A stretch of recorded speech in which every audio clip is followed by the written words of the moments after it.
جی تشریف رکھیں سب دوست. امید ہے کہ آپ تھک نہیں گئے ہوں گے. تھوڑی محفل لمبی ہو گئی ہے، بس تھوڑی مختصر سی بات چیت ہوگی انشاءاللہ. اس کو قریب کریں آگے کے تو ہو جائے گا صحیح.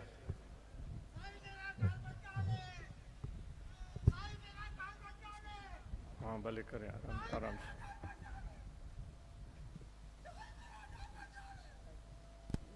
ہو گیا؟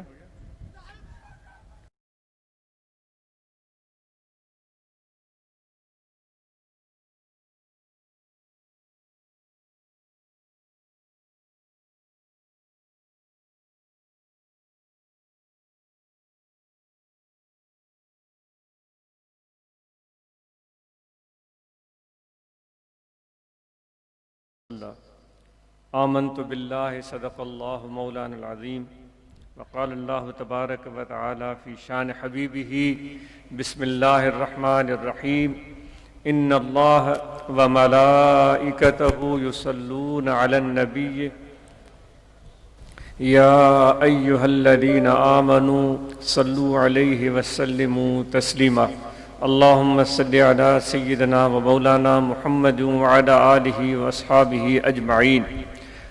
سامعین، آپ اور ہم سب یہاں جمع ہوئے ہیں، ضرور کوئی مطلب اور کوئی مقصد ہمیں یہاں لے کر آیا ہے، کوئی ضرورت، کوئی محتاجی ہمیں یہاں لے کر آئی ہے. کوئی بھی بغیر کسی مقصد کے، بغیر کسی کام کے کسی جگہ جاتا نہیں ہے. آپ سب سمجھدار اور فہمیدہ عقل مند لوگ ہیں. آپ نے جو دل میں تہیہ کیا ہوا ہے، جو مقصد بنایا ہوا ہے، جو منزل اپنے آنکھوں کے سامنے رکھی ہوئی ہے، ان کو آپ بہتر سمجھتے ہیں. لیکن جو میرے ذہن میں باتیں مجھے چوں کہا گیا کہ گفتگو کرنی ہے، جو میرے ذہن میں باتیں ہیں وہ میں عرض کرتا ہوں. ہو سکتا ہے اس میں کوئی کام کی بات ہو، ضرور ان پر غور کیجئے گا.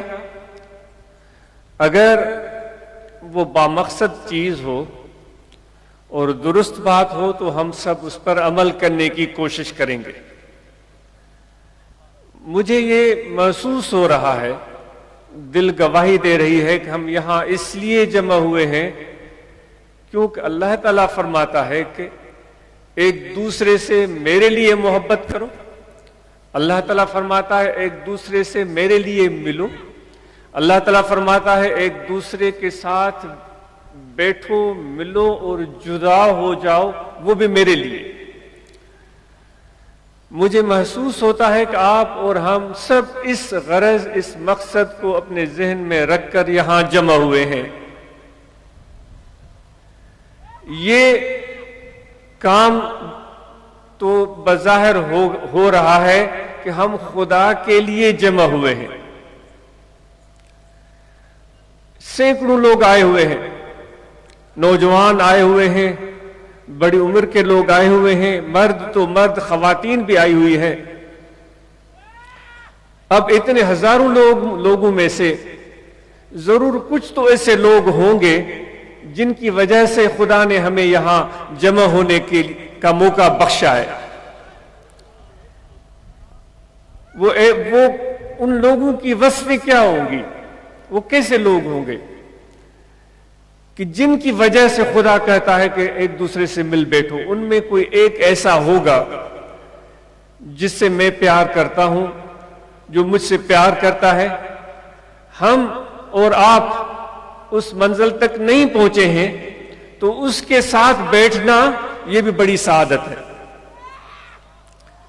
ایسے لوگ جن کے پاس محبت کا جام ہو اور وہ جام خود پی رہے ہوں، محبت کا جام پی رہے ہوں.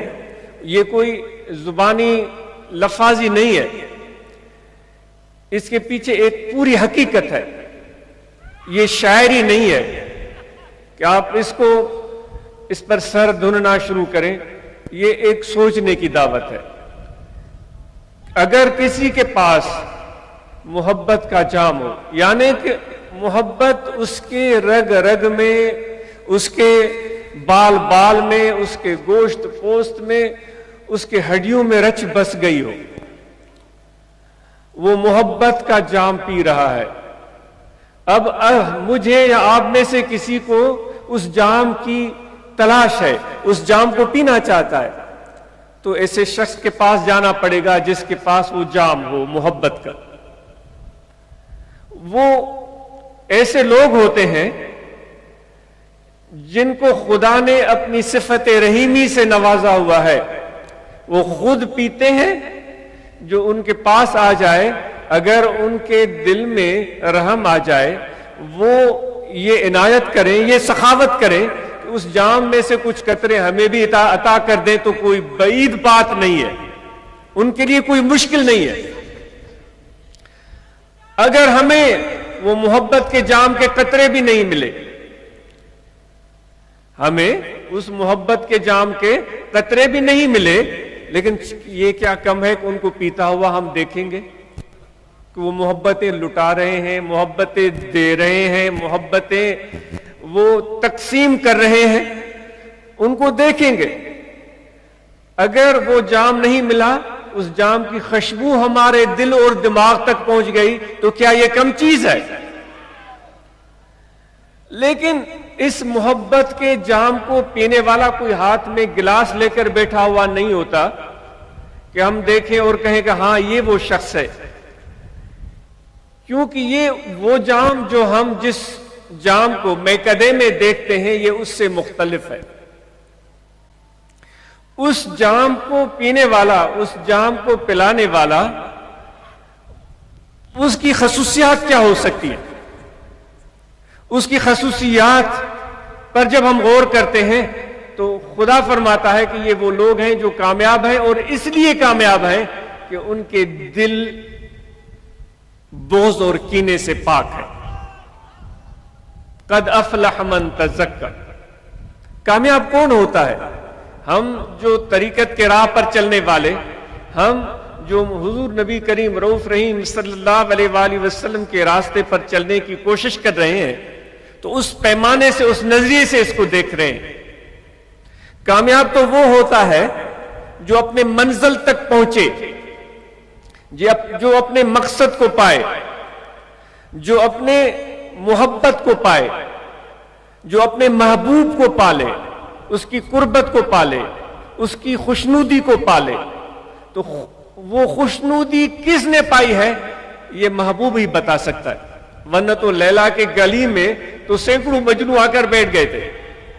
لیلا کے گلی میں سینکڑوں مجنو آ کر بیٹھ گئے تھے. ہم میں سے بھی، ہم بھی سینکڑوں کے لوگوں صورتوں میں یہاں موجود ہیں. اب ان میں صحیح قسم کا مجنو کون ہے؟ یہ ایک بہت بڑا سوال ہے. ہم میں سے بہت سارے لوگ یہاں اس لیے آئے ہوں گے کہ ہمیں کوئی دنیاوی مشکل ہوگی، ہو سکتا ہے کوئی مسئلہ ہوگا، کوئی پریشانی ہوگی، کوئی الجھن ہوگی، کوئی رکاوٹ ہوگی، کوئی مصیبت ہوگی، ہو سکتا ہے. ان میں سے کچھ لوگ ایسے بھی ہو سکتے ہیں جن کو وہ رکاوٹ نظر نہیں آتی، جن کو وہ الجھن نظر نہیں آتی، جن کو وہ دکھ نظر نہیں آتا، کیونکہ وہ دیکھ رہے ہوتے ہیں کہ وہ دکھ جس نے دیا ہے وہ میرا محبوب ہے، اس سے میرا پیار ہے، اس سے میرا عشق ہے. اگر اس نے مجھے دکھ دیا ہے تو پھر اس سکھ کو میں کیا کروں گا؟ اس سے تو بہتر یہ دکھ ہے. اور آپ اور ہم سب اس بات کو جانتے ہیں کہ انسان سیکھتا تب ہے جب وہ دکھ اور مصیبت میں مبتلا ہو. تو بات مختصر کی جائے گی کہ ان ہزاروں لوگوں میں ایسے لوگ ہوں گے جن کو خدا پیار کرتا ہے، جن سے خدا پیار کرتا ہے. ہم جب مل بیٹھے ہیں تو ہم بھی ان کی قربت میں بیٹھ گئے، ان کی معیت میں بیٹھ گئے ہیں. جب ان پر خدا کے محبت کی، رحمت کی بارش ہوگی تو وہ کچھ قطرے ہمیں بھی ملیں گے. تو اپنے دل کے دریچے کو کھلا رکھیں، اپنا حوصلہ بڑھا رکھیں. اور میں نے عرض کیا کہ یہ وہ لوگ ہوتے ہیں جن کو خدا کامیاب کر رہا ہے, جو اپنے باطن کو, اپنے روح کو, اپنے قلب کو پاک بنا دیتے ہیں. روح اور قلب پاک کیسے بنتا ہے؟ حضور نبی کریم رؤوف رحیم صلی اللہ علیہ وآلہ وسلم فرماتے ہیں وَلِكُلِّ شَيْءٍ ثِقَالَةٌ وَثِقَالَةُ الْقُلُوبِ ذِكْرُ اللَّهِ. ہر چیز کی صفائی کا کوئی نہ کوئی ذریعہ ہوتا ہے, اور دلوں اور روح کی صفائی کا ذریعہ اللہ کا ذکر ہے. ذکر صحیح معنی میں وہ ذکر ہے جس کے ثمرات اور اثرات ہم پر ظاہر ہونا شروع ہو جائیں. جس طرح تھوڑی دیر پہلے صبر اور برداشت کی بات ہو رہی تھی. اگر ہمارے حضرت فرماتے تھے, سینکڑوں لوگ خلفاء فقراء جو صبح و شام ذکر کرتے ہیں, فرماتے تھے کہ ان کو آپ نے ان کی چٹکی لینی ہے. دیکھیں کہ وہ چٹکی لے لینے کے بعد اس خلیفہ کا, اس فقیر کا, اس ذکر والے کی کیفیت کیا ہوتی ہے. اگر چٹکی لی جائے اور پھر بھی وہ صبر کر لے تو سمجھے کہ ہاں ذکر کا اس کو فائدہ ملا ہے.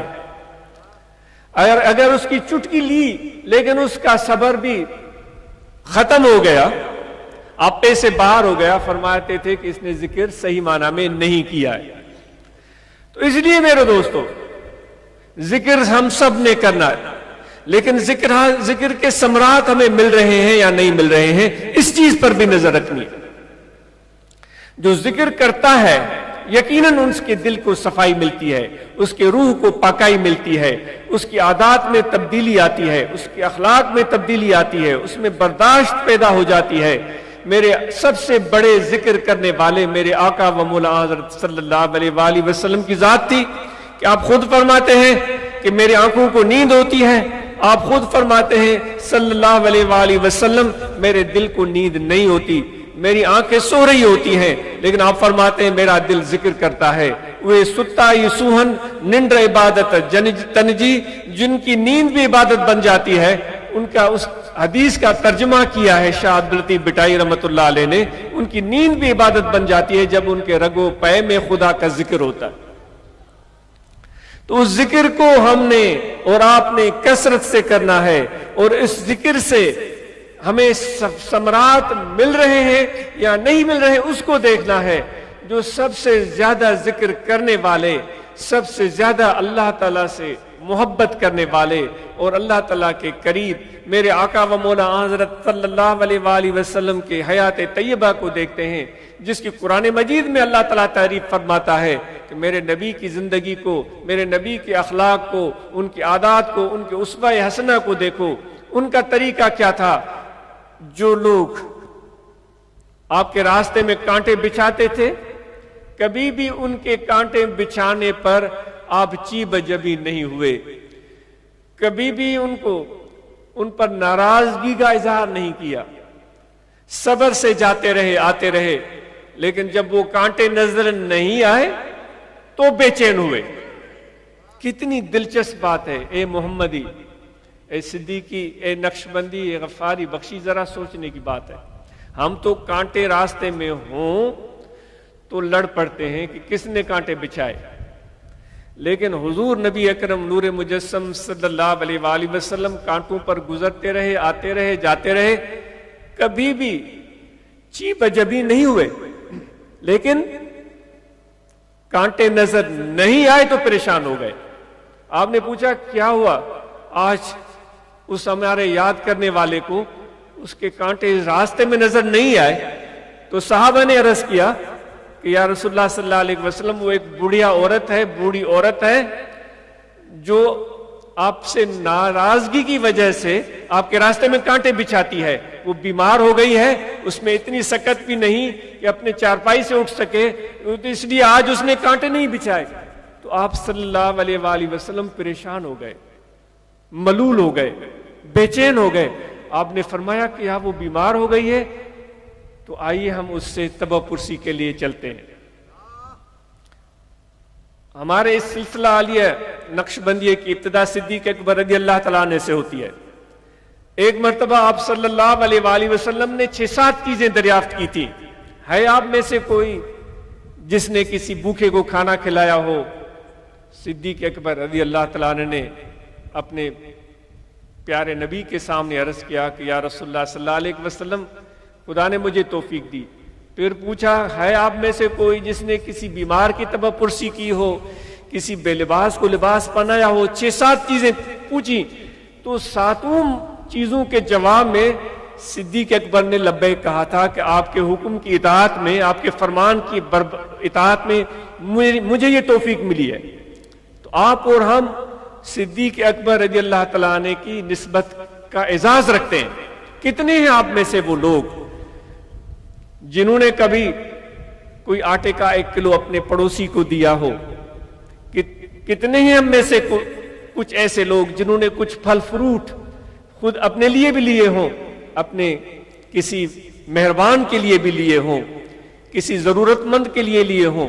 کتنے ہیں؟ ذکر والوں میں کہہ رہا تھا کہ کامیابی ذکر سے ہوگی.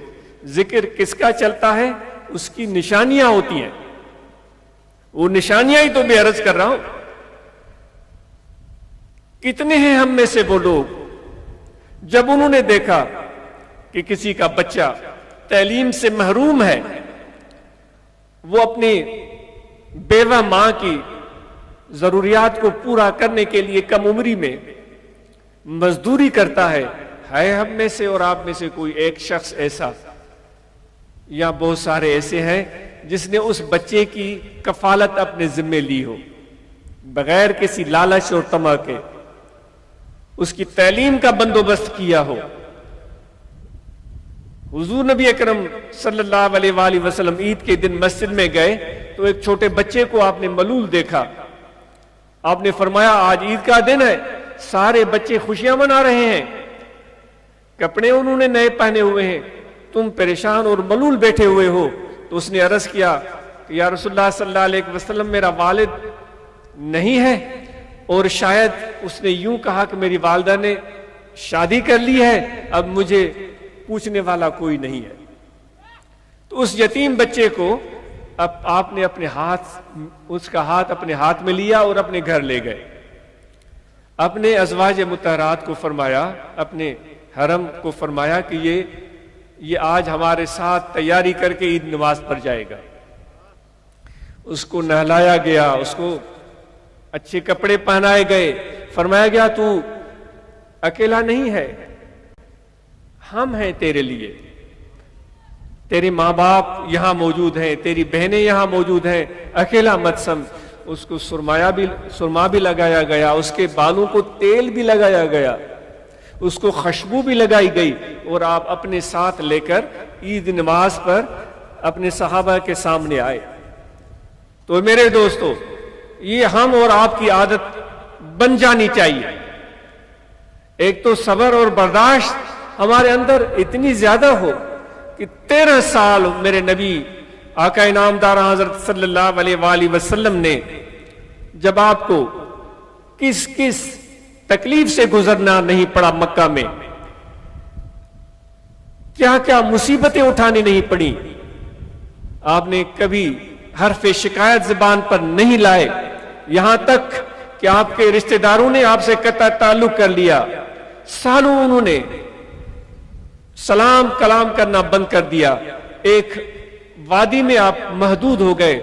آپ نے وہ بھی وقت اپنے خدا کے سہارے صبر کے ساتھ گزارا.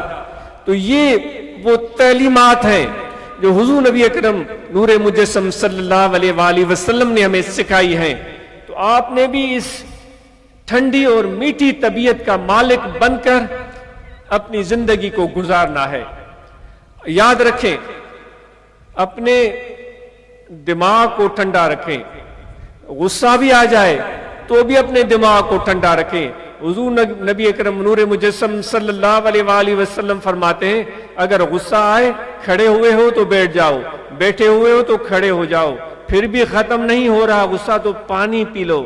لیٹنے کی بات کہی ہے, پھر فرمایا کہ پھر بھی غصہ کم نہ ہو تو وہاں سے چلے جاؤ, کہیں کسی اور مصروفیت میں لگ جاؤ.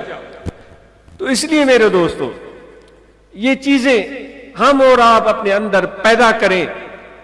ہمارے حضرت کے فرماتے تھے کہ ان کے مرشد کی خدمت میں ایک خلیفہ نے آ کر عرض کیا کہ حضرت میں تبلیغ کے لیے جاتا ہوں لیکن لوگ میرا مذاق اڑاتے ہیں, مجھے پتہ نہیں کن کن لقبوں سے پکارتے ہیں، مجھے جادوگر کہتے ہیں، کچھ کہتے ہیں، اس طرح کی باتیں، میں اس لیے تبلیغ نہیں کر رہا ہوں۔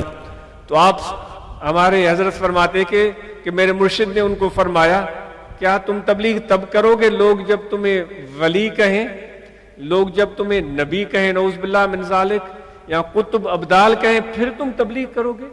تمہیں پتہ نہیں کہ حضور نبی اکرم صلی اللہ علیہ وآلہ وسلم نے جب خدا کی وحدانیت کی دعوت دی تھی تو لوگوں نے ان کو ہر لقبوں سے نوازا، لیکن آپ نے تو کبھی بھی اس پر ناراضگی اور مایوسی کا اظہار نہیں کیا تھا۔ تو اس لیے میرے دوستو، آپ بھی اپنا حوصلہ حضور علیہ الصلوۃ والسلام کی پیروی میں بلند رکھیں۔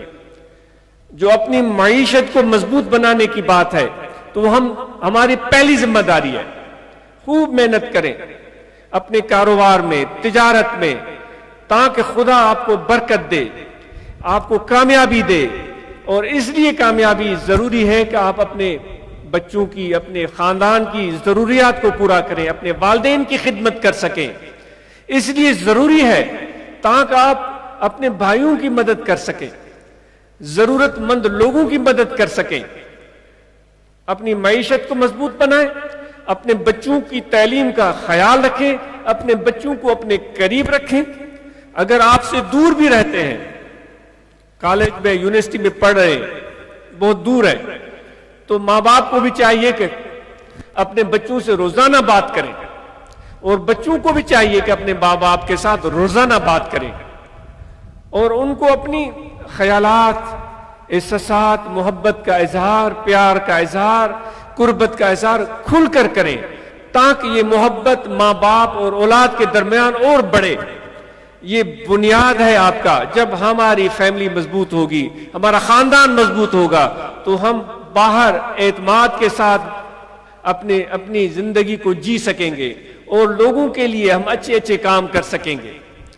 ہمارے اندر اچھائیاں بھی ہوتی ہیں، خرابیاں بھی ہوتی ہیں۔ اللہ تعالیٰ کی مہربان اور کتنی کریم ذات ہے کہ ہمارے گناہوں کو وہ چھپا دیتا ہے۔ اللہ تعالیٰ ہمارے گناہوں کو چھپا دیتا ہے۔ ہمیں بھی چاہیے کہ جس طرح خدا ستار العیوب ہے، اپنے بندوں کے عیبوں کو چھپا دیتا ہے، اے میرے بھائیوں، اے مرد اور خواتین، ہمیں بھی چاہیے کہ ہمیں بھی اپنے بھائی بہن کا کوئی عیب نظر آئے تو اس کو چھپا دیں۔ یہ خدا کی وصف ہے، اس کو اور لوگوں کے سامنے لے کر آنے کی ضرورت نہیں ہے۔ ہم کوئی جج نہیں ہے، ہم کوئی پولیس والے نہیں ہیں۔ جج ہے اور پولیس والا ہے تو اس کی ذمہ داری ہو سکتی ہے خاص حالات میں۔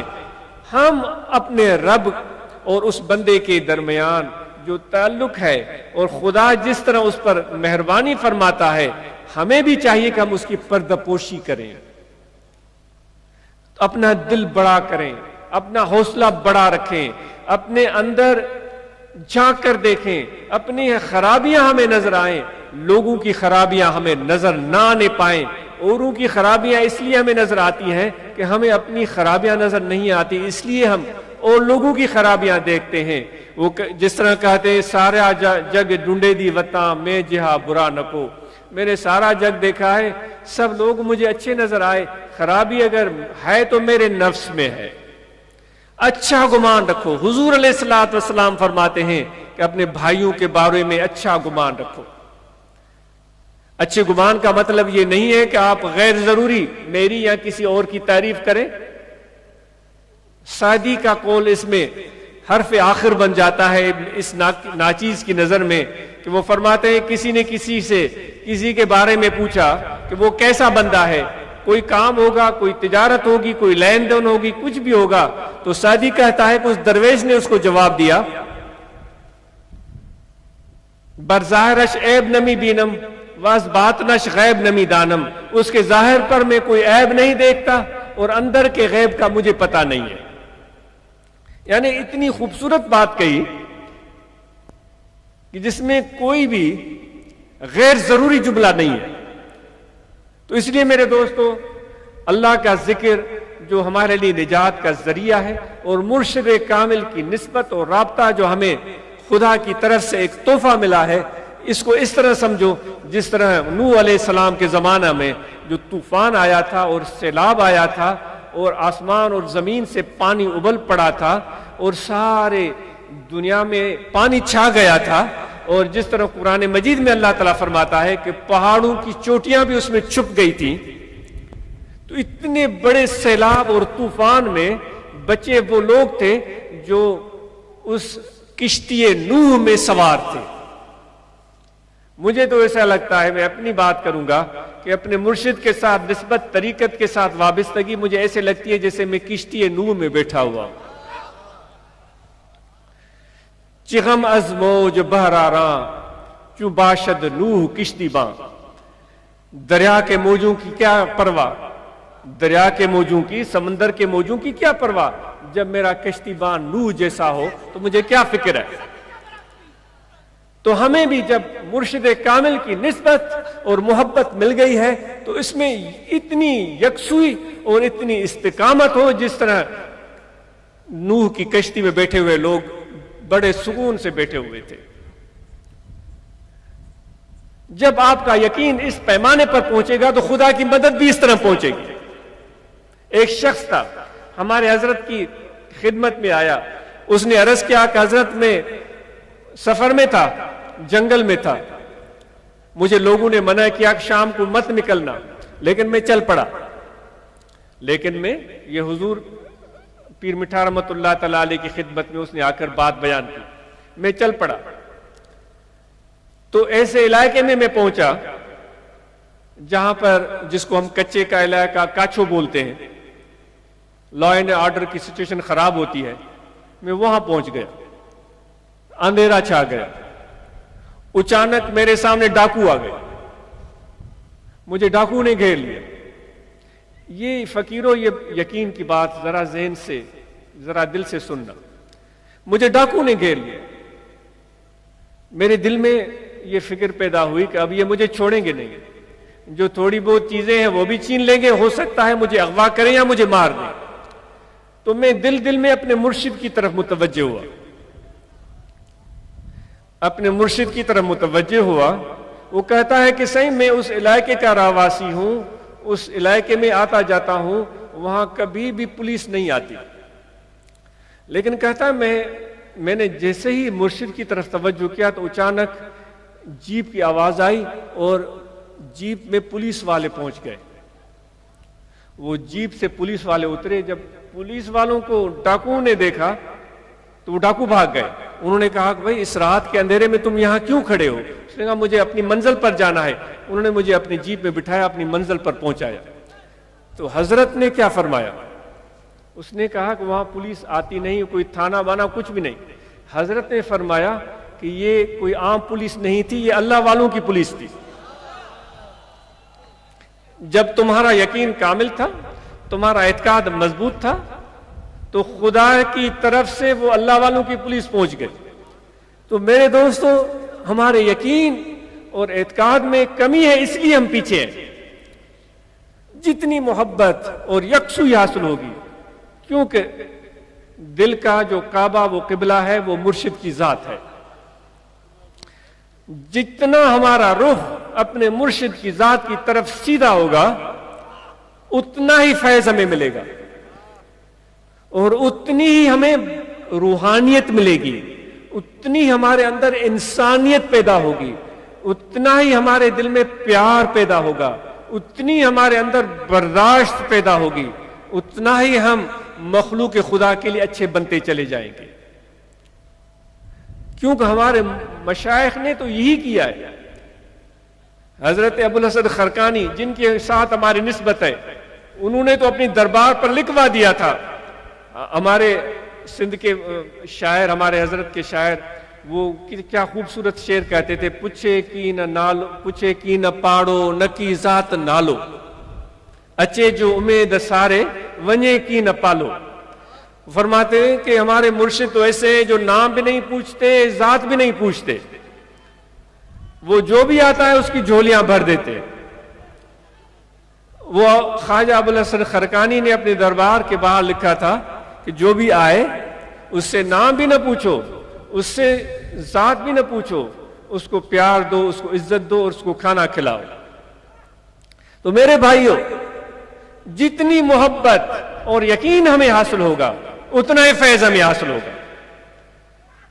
مولانا جلال الدین رومی رحمۃ اللہ علیہ فرماتے ہیں کہ جب خدا نے آدم علیہ السلام کی توبہ قبول کی تھی تو پورے روئے زمین پر ہر طرف یہ اطلاع مل گئی کہ خدا نے اپنے پیارے پیغمبر کی توبہ قبول کی ہے، تو سارے جاندار ان کو مبارکباد دینے آئے تھے۔ یہ رومی صاحب فرماتے ہیں، درند پرند چرند انسان جن جو بھی تھے، کہتے ہیں کہ اتنے میں ہرن کا ایک غول بھی آیا، ہرنوں کا ایک غول بھی آیا، جو بڑے خوبصورت ہرن تھے۔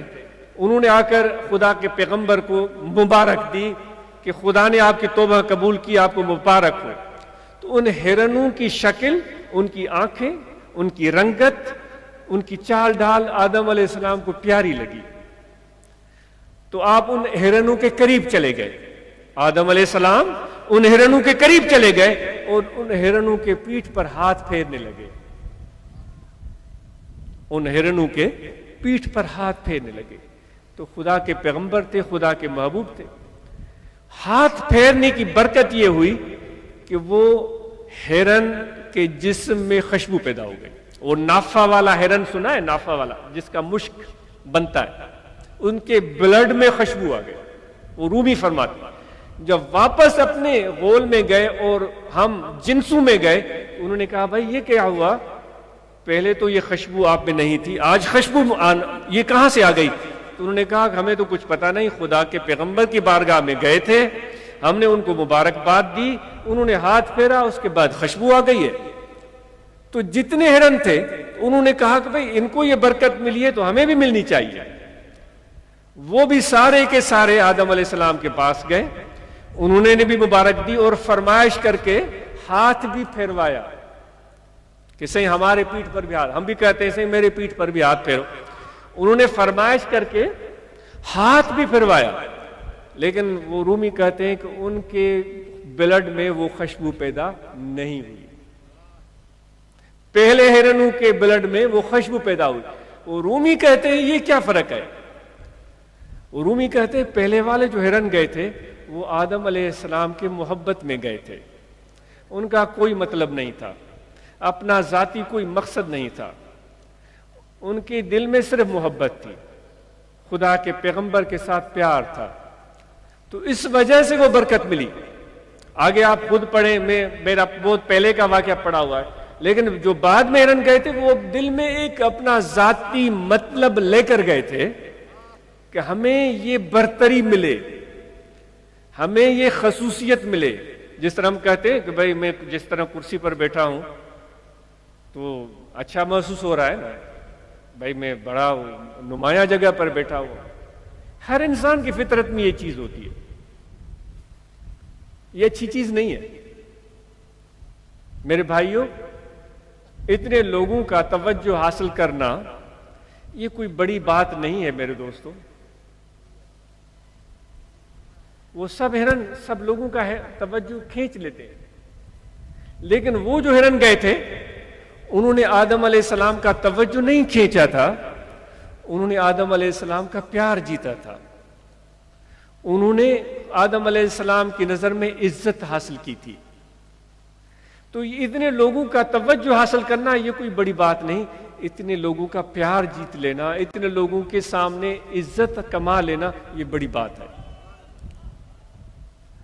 تو اس لیے ہم لوگوں کے توجہ کا مرکز بننے کی نہ مجھے کوشش کرنی چاہیے نہ آپ کو کوشش کرنی چاہیے۔ اس کا یہ لمبے عرصے تک یہ کھیل نہیں چلتا، یہ کھیل لمبے عرصے تک نہیں چلتا، یہ وقتی کھیل ہوتا ہے۔ تو وہ جو ہرن گئے تھے وہ محبت میں گئے تھے تو ان کو خوشبو مل گئی۔ تو اس لیے میرے دوستوں ہمیں بھی جتنی محبت اور سچائی دل میں ہوگی اتنا فائدہ ہمیں ملے گا۔ آخر میں یہ جو تنظیمی رپورٹیں پیش کی گئیں ماشاءاللہ بڑی خوشی کی بات ہے، اور اس عاجز نے درمیان میں ضمناً انہی باتوں کو دہرایا ہے، ان پر ضرور توجہ دیجیے گا۔ اور جو مثالی برانچز کا ذکر ہوا ان کی بہت زیادہ ضرورت ہے۔ جو لوگ مل کر ایسی برانچز قائم کر رہے ہیں جہاں روزانہ صبح کی شروعات نماز سے ہوتی ہے، پھر اللہ کے ذکر سے ہوتی ہے، یہ میرے نبی علیہ الصلوۃ والسلام کی سنت ہے کہ کہ نماز فجر پڑھ کر آپ اپنے دوستوں کے ساتھ بیٹھ کر اللہ کا ذکر کرتے تھے. تو آپ میرے پیغمبر علیہ الصلوۃ والسلام کی سنت پر عمل کرتے ہیں. مراقبہ اتنا ہونا چاہیے جتنا لوگوں کے لیے قابل قبول ہو. تو اس لیے قرآن مجید کی تعلیم کا بندوبست ہو. صحت ہم سب کے لیے ضروری ہے. میں نے عرض کیا تھا کہ ہم اپنے دماغ کو ٹھنڈا رکھیں. آپ اور ہم سب اپنے دماغ کو ٹھنڈا رکھیں, کیوں کبھی بھی غصہ میں آنے کی کوشش نہ کریں. میرے نبی اکرم نور مجسم صلی اللہ علیہ وآلہ وسلم کی یہی مزاج تھا. اور اپنے پاؤں کو گرم رکھیں. پاؤں کو گرم رکھنے کا مطلب کیا ہے کہ خوب چلیں, خوب چلیں. حضور علیہ الصلوۃ والسلام مکہ سے مدینہ تک پیدل سفر کرتے ہوئے آئے تھے. آپ کو تو پتا ہے, آپ اپنے صحابہ کے ساتھ دور دور تک پیدل سفر کیا کرتے تھے. تو خوب چلیں. دوست آپ کو بتا رہے تھے انشاءاللہ جو اپنے پاؤں کو گرم رکھے گا, جو چلتا رہے گا, انشاءاللہ وہ اس کی صحت جوان رہے گی. وہ بوڑھا تو ہوگا لیکن اس کے بڑھاپا تو کسی کو نہیں چھوڑتا, لیکن وہ انشاءاللہ مجبور اور محتاج نہیں ہوگا. خدا کی رحمت ہوگی اس پر. تو اس لیے آپ چلتے رہیں, زیادہ چلیں, اور ایک وقت میں چلیں یا جیسے بھی. اور اس کے ساتھ اپنے بچوں کی تعلیم کا ہم سب نے فریضہ نبھانا ہے. یہ آج ہمیشہ اس چیز کی تلاش میں رہتا ہے کہ ہمیں رپورٹ چاہیے کہ ہمارے ضلع میں سے کتنے بچوں نے کہاں تک تعلیم حاصل کی, اور تعلیم حاصل کرنے کے بعد کوئی بہترین جاب ان کو ملی ہے, کوئی مقابلے کا امتحان انہوں نے پاس کیا ہے, تو ان کو یہاں موقع دیں, وہ یہاں کھڑے ہو کر دوستوں کو بتائیں, تاکہ ہمارے نوجوانوں کو ان سے زیادہ انسپریشن ملے اور وہ بھی اس طرح آگے بڑھنے کی کوشش کریں. ہمارے بچیوں کو, ہمارے بچوں سے بھی, ہمارے لڑکیوں کو, ہمارے لڑکوں سے بھی زیادہ تعلیم کی ضرورت ہے. ایک پڑھی لکھی ماں جتنا کام کر سکتی ہے اپنے بچوں کے لیے, وہ باپ سے زیادہ کارآمد ہوتا ہے. باپ تو دکان پر ہوتا ہے. چھوٹے بچے کہتے ہیں ماں کی گود بچے کا پہلا اسکول ہے. اگر ماں پڑھی لکھی ہوگی تو بچے کو اور زیادہ بہتر طریقے سے زمانے کی اونچ نیچ بتا سکے گی. تو بچیوں کی تعلیم ہم سب نے مل جل کر آگے بڑھنا ہے. مجھے بڑی خوشی ہوئی یہاں ہمارے اس جوکھیا صاحبان جن کے علاقے میں ہم بیٹھے ہوئے ہیں, جنہوں نے محبت سے, پیار سے یہاں ہمیں دعوت دی, ہم یہاں آئے. ان میں سے ایک بچے نے آج فارغ التحصیل حاصل ہونے کا شرف حاصل کیا, اور ان کی بچیاں تعلیم حاصل کرتی ہیں. مہاراشٹر کے ہاں پانچے جوکھیا بھائرن کے تمام پانچے اولاد کے گھنی تعلیم ڈیاری.